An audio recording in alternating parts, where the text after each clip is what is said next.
توضیح میدم.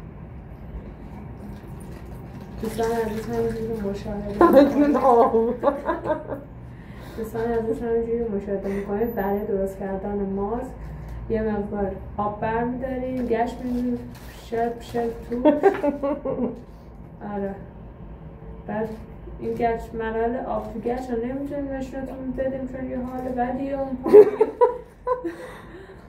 آره استاد نصفشو درست کرد بعد ما یادمون افتاد که نگرفتیم آره الان نصف بقیه‌اش رو میخواد درست کنه احتیاج داریم به یک سری باند به ابعاد انقدر البته اگه باند گچی استفاده کنید خیلی بهتره آره باند گچی شما میتونید استفاده کنید ولی ما باند معمولی داریم و باند معمولی استفاده میکنیم ببینید به این صورت باند رو میگیریم میکنیم توی آب گچه بعد افتاد اینو نگه دار فرید نگه داشتم تو برو بعد به این صورت اینجوری میایم این چیزا رو بانده رو من مشکلات حجاب و چیز دارم و اینجوری رفتم رد شدم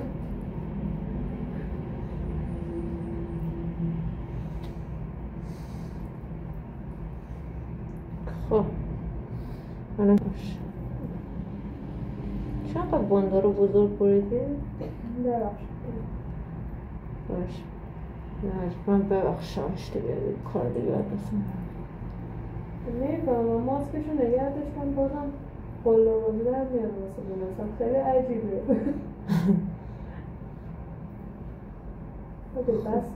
آره انقدر بقیه‌اش هم اضافه میکنم خب حالا دوستان عزیز همین شکلی وای نیستیم همچون آهو خشک بشه ببینید فهمیدید برای چی من الان لباسم این شکلیه؟ دقیقا فهمیدید میگه فهمیدید برای چی من لباسم الان این شکلیه؟ اصلا میشنون بس که یه خویاتی دیگه داره حتی این خندین هر کاری میکنه اصلا معلومه فیست همون شکلیه هنوز معلومی ها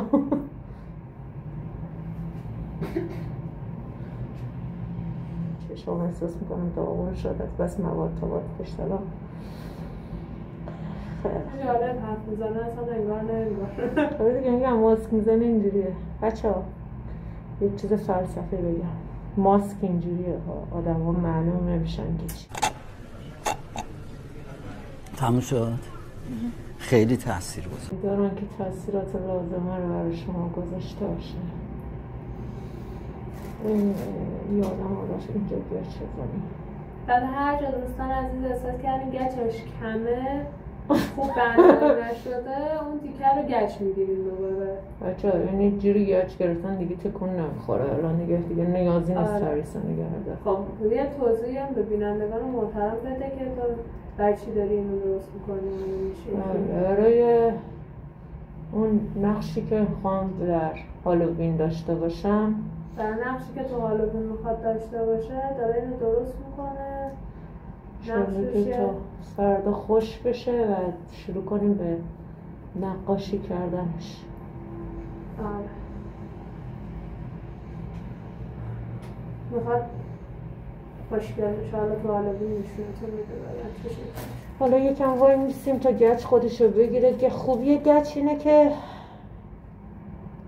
زود خودشو میگیره خیلی خوب امیدوارم ماسکا خوب در بیاد دماغش سراخ دماغ چقدر کوچیک شده چه کنم موقعی که خوش شده این یه خورده کره کله شده دماغ هم بد شد دماغم هم دماغ خوبیه ها این داره دماغم بد شده اینجا خوشم نمید خب در اینجا ماسکا رو شروع کنم مرتب کردم قسمت های اضافه شد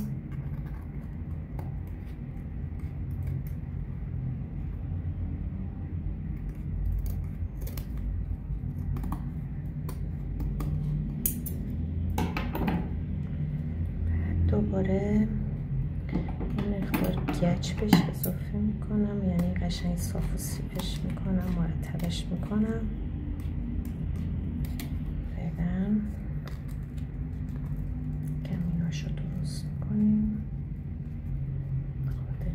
اینجا شد، چون من خسته شده بودم. این فکم درد گرفته بودیم قسمت، چون دهنش بازه اینجوری باید لبخند شیطانی داشته باشه. انشالله که شده باشه. حالا بعدا تو رنگامیزی معلوم میشه ایراداش. این یکی ماسکم که نیمه است که دارم سعی میکنم که شبیه اون چیزی که دیدم بشه. امیدوارم که بشه. خب خود هنوز شعله، باید قسمتاشو درست کنم تا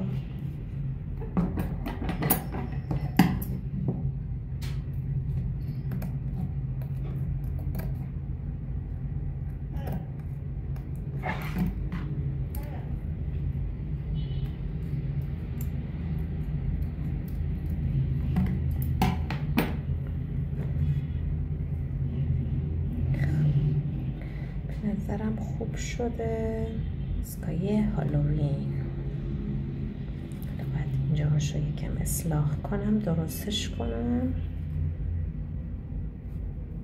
و هر دو تا سوراخ هم اینجاش بزنم که یکیشی چیزی برای اینکه نگه داره. باحال شد. اینم همینطور. حالا رنگش میکنم بعد خوشگل تر میشه.